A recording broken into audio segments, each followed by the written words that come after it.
This is a follow-up to the spiritual cheat codes video that I did a couple days ago. One of the other cheat codes that we have that really ends up damning us in the church instead of saving us is the concept of being born in the covenant. Somehow we believe that people being born in the covenant have a blessing of being able to sidestep salvation in ways that other people really have to. And that by being born in the covenant, you automatically have these blessings that seal you to people who are already sealed. And especially being born in the covenant and being born into a church of believers, people feel very safe with that terminology of being having received salvation again, kind of by proxy, where you feel like, well, I was born into the true church. I was born into the blessings of the gospel, and therefore I have received without having to give anything. Again, the true church of Christ is that of people who repent and come unto Jesus, those who are born again. So being born into the covenant is not being born again. That's your first birth, being born into the covenant, so-called, but that's not being born again at all. And having a claim to being born in the covenant basically is sidestepping the need to be born again. Now, in the Book of Mormon, it talks about, in 2 Nephi chapter 9, Jacob says that those who are born with the law are under the obligation to live the law. And then those who are born with the law have even more need of the atonement because they are under the obligations that the law gives them. So when you are, quote unquote, born into the covenant or born into the church, if you are given that law, you are under more obligation to live that law than those who have not yet received it. So instead of being given a free pass, you are actually being handed that two-edged sword, which can either save you or damn you. But as we like to quote with Spider-Man, with great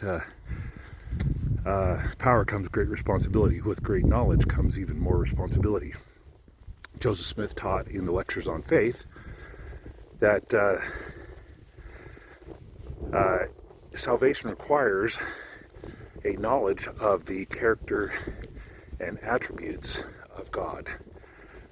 This knowledge of the character and attributes of God can only be obtained by living according to the character and attributes of God. This requires you to know the gospel, not only be able to quote scriptures or know the basics of Jesus' life, but it requires you to live as Jesus did, in a way that Jesus did, so that his countenance is upon you, that you have a changed heart, that you live in a way that is striking and full of light to other people that you encounter.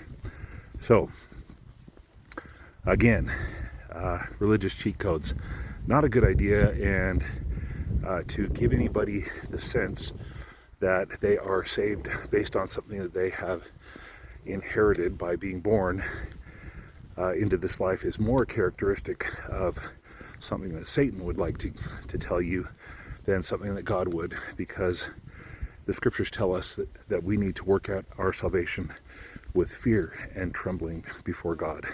Now, this is actually a good thing. Fear, godly fear, is a good thing and is a blessing to understand our true position before God and how to get and come to the blessings that He is willing, so willing to give us. And we just need to lay hold on those. And those do not come just by being born into a church, but they come, those blessings that He's willing to give us, come as we obey the promises that he has made because of his Son, because of the atonement, and because of his mercy. So anyway, that's my further thoughts on spiritual cheat codes. Don't ever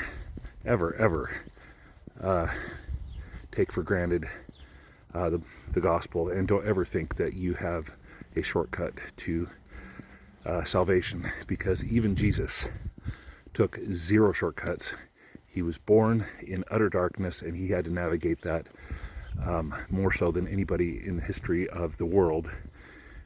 So don't think that that you have to do anything less.